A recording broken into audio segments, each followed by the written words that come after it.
Okay, in order for the cells to divide, okay, as I said, cell itu perlu besar lah. There are 4 things that cell have to settle first before it divide. The first one adalah it needs to double its size. Dia kena besar. Kalau dia tak besar, susahlah nanti. Nampak ni, dia kena besar. Kalau tak nanti daughter cell yang dihasilkan lebih kecil ataupun lagi kurang materials dia daripada yang sebelum ini. Jadi susahlah. Jadi dia boleh mati. Yang kedua, disebabkan daripada satu sel nak become 2 sel, maksudnya sekarang segala content which is segala organel dalam diri dia kena doublekan lah. Dia kena ada 2. Dia kena ada berpasang-pasang. Not lah berpasang, maksudnya if let's say ada 10 mitokondria, now kena hasilkan another 10 mitokondria supaya daughter yang dihasilkan masih mempunyai, setiap daughter itu satu akan punya 10 mitokondria, satu akan mempunyai 10 mitokondria. It need to double the number of the organelles. Yang ketiga, yang paling pentingnya, disebabkan DNA itu hanya ada satu kopi, dalam satu nukleus hanya ada satu jenis, satu kopi DNA. Kalau kita bahagi 2, anak yang dihasilkan itu memang akan cacat. Tak boleh. Melainkan itu adalah sperm. Okey, tak boleh. Dia kena, DNA juga kena sama dalam setiap daughter cell. Maksudnya sekarang DNA itu juga kena di photostat, kena di replicate. Bahasa dia adalah replicate. Kalau DNA kita refer kepada replicate. Kita double dia punya DNA, kita photostat the DNA dengan cara we replicate the DNA lah in order to double the DNA content. Okay. Yang keempat, okay, bila dia dah double semua ini, jadi akan ada satu organel yang dipanggil centrosome ataupun centriole. Okay. Centriole ni ada satu je. Centriole ini yang akan involve in cell division. Okay, dia yang akan tarik kromosom dan sebagainya. Disebabkan kita nak bahagi sel kiri dan kanan, kalau ada centrosome belah kiri kanan saja, jadi cacat. Di mana semua konten ni semua akan ditarik ke kanan. Tak boleh. Kita nak bahagi DNA, kita kena ada another centrosome yang juga akan tarik DNA ke belah kiri. Jadi bila tarik kiri dan kanan, barulah sel itu boleh divide like this and menghasilkan 2 daughter cell yang sama. Okay, it needs to duplicate this organelle yang dipanggil centriole ataupun centrosome, which is organelle is used to divide the cell. Untuk 1 dan 3, ia berlaku di dalam interface. Okay, dia akan berlaku di dalam interface. Sama juga macam, semua ni akan berlaku dalam interface. Sorry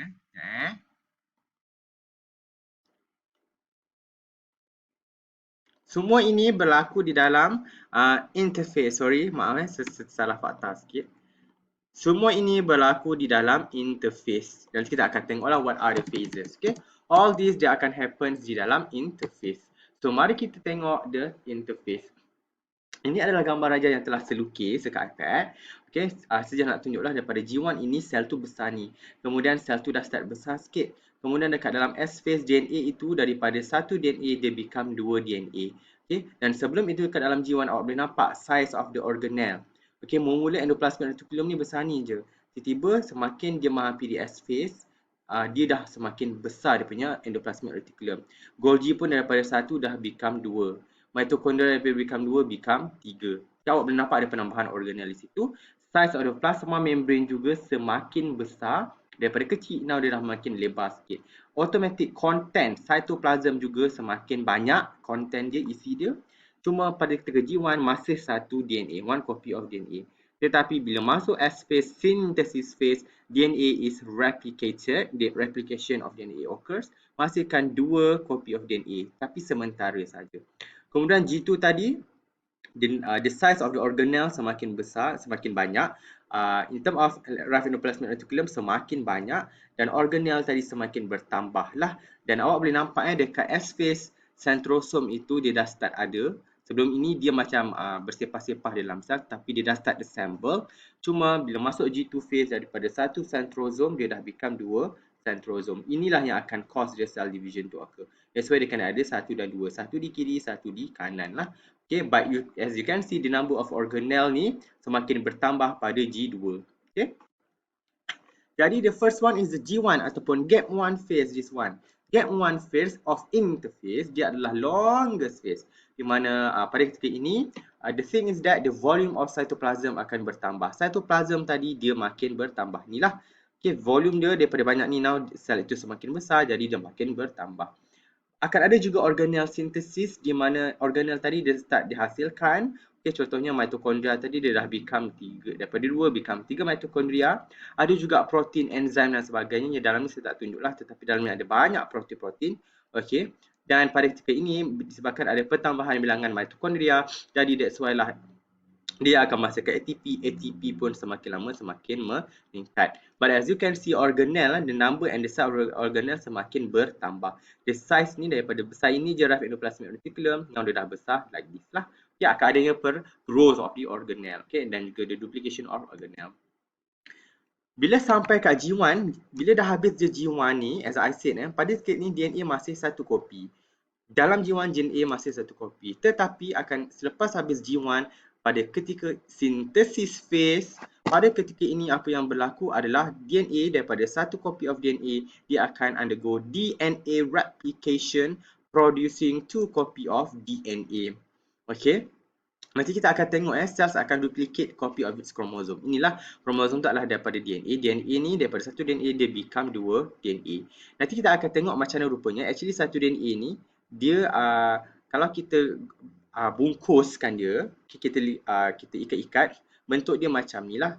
Satu bilah like this. Tetapi bila dah ada DNA replication, apa yang berlaku ialah akan adanya pertambahan lagi satu bilah. Membentuklah rama-rama yang kita panggil kromosom.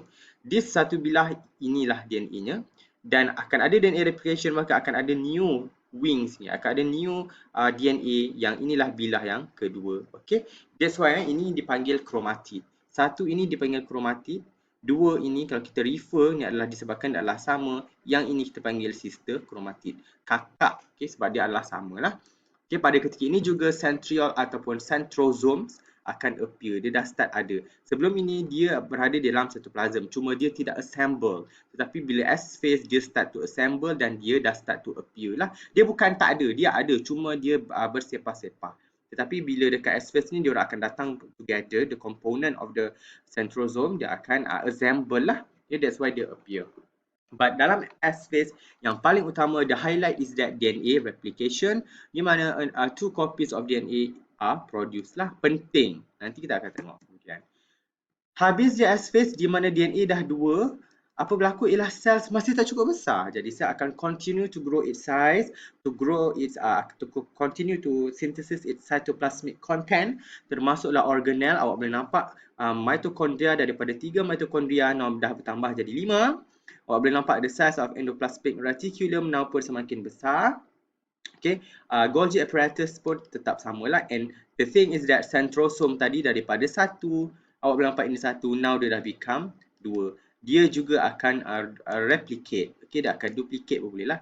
Dia akan replicate means the photostat dia kepada 2. Sebab ini yang akan tarik, nanti kita akan tengok dia berada satu di kiri, satu di kanan, dia akan pisahkan sel. Alright.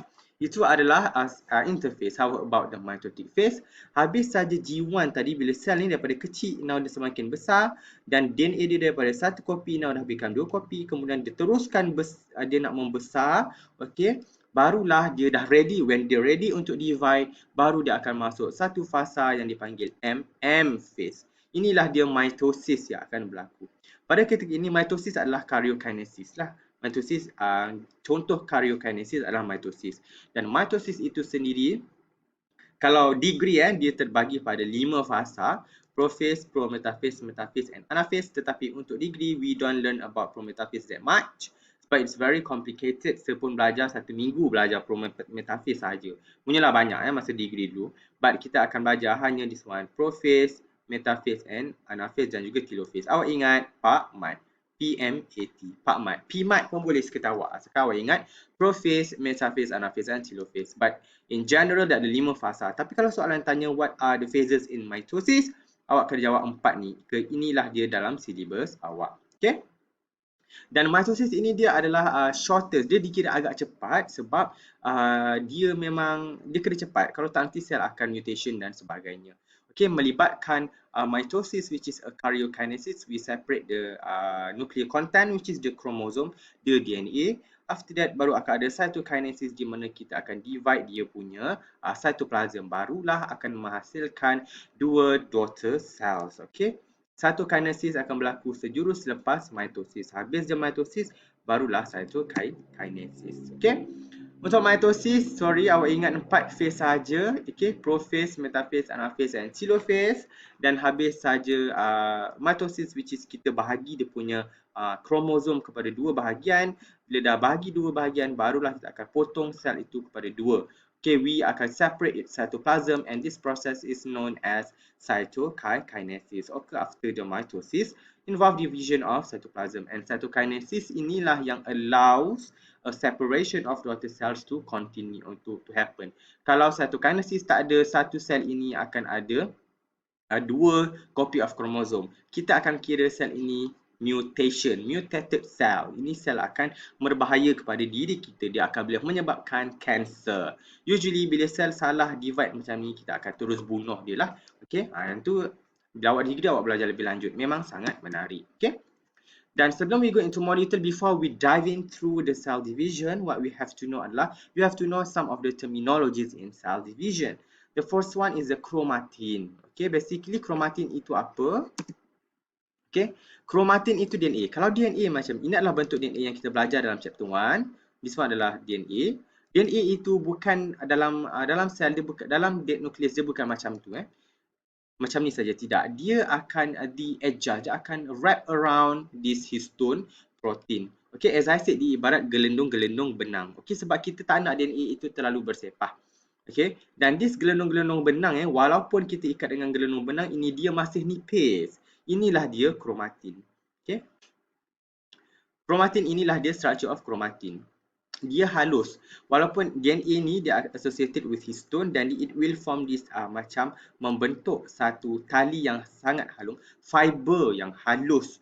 Okey, yang ni this fiber kalau kita tengok under mikroskop memang tak nampak sebab dia tersangat halus. Ibaratnya awak nak tengok bulu kucing dekat atas lantai, memang awak tak nampak. Itulah chromatin. Memang you cannot see. Tetapi chromatin ini kalau kita mampatkan kita mampatkan, kita ikat dia lagi, kita compactkan, dia akan membentuk bentuk rama-rama ni yang dipanggil kromosom. Kromosom ini disebabkan dia adalah mampatan, a compact of chromatin, kita boleh nampak dia under mikroskop sebab dia pendek dan dia mampat, itu sebabnya dia compact. Bulu kucing awak sapu, awak kumpul-kumpul, awak gumpal, baru awak boleh nampak bulu kucing. Selagi awak tak gumpal, awak tak kumpulkan, memang awak tak nampak bulu kucing itu. Itu adalah analogi chromatin dan juga kromosom. Dalam complex of DNA and histone protein that make up the eukaryotic cell, when cell is not dividing, chromatin exists in dispersed form. Bila sel itu tidak divide, anak-anakku, bila sel itu tidak divide dalam nukleus, DNA itu exist in chromatin form. Dia dalam bentuk benang-benangan yang macam ni. Dia bukannya dalam bentuk kromosom ni, tidak. Dalam sel bukan ini bentuknya. Dia adalah dalam bentuk chromatin ni. Untaian benang yang panjang. Okay, in mass a very extremely long thin fiber that are not visible under light microscope sebab dia sangat halus. Tetapi bila sel nak divide, okay, you bayangkan kalau ini adalah chromatin ni, chromatin yang halus ni, bila sel nak divide, maksudnya sel kena bahagi dia punya chromatin tu, this DNA kepada 2 lah. Dahlah sebelum divide nanti, chromatin ni akan difotostat, maksudnya lagi banyak chromatin. Jadi kalau kita nak divide sel, kalau kita gunalah dalam bentuk chromatin ni, memang tak akan berlakunya cell division sampai ke sudah. Sebab kita ibaratnya awak nak tarik benang satu nak bahagi 2, okey, sangat-sangat lambat.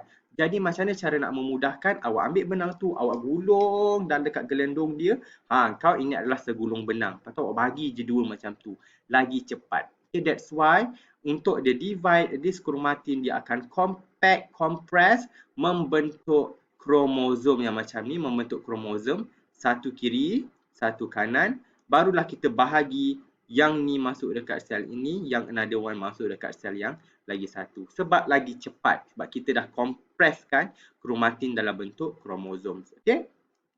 Highly compacted structure from condensed chromatin, di mana dia adalah found in the eukaryotic cell. Of course lah, we would found it before cell division berlaku dalam prophase lah.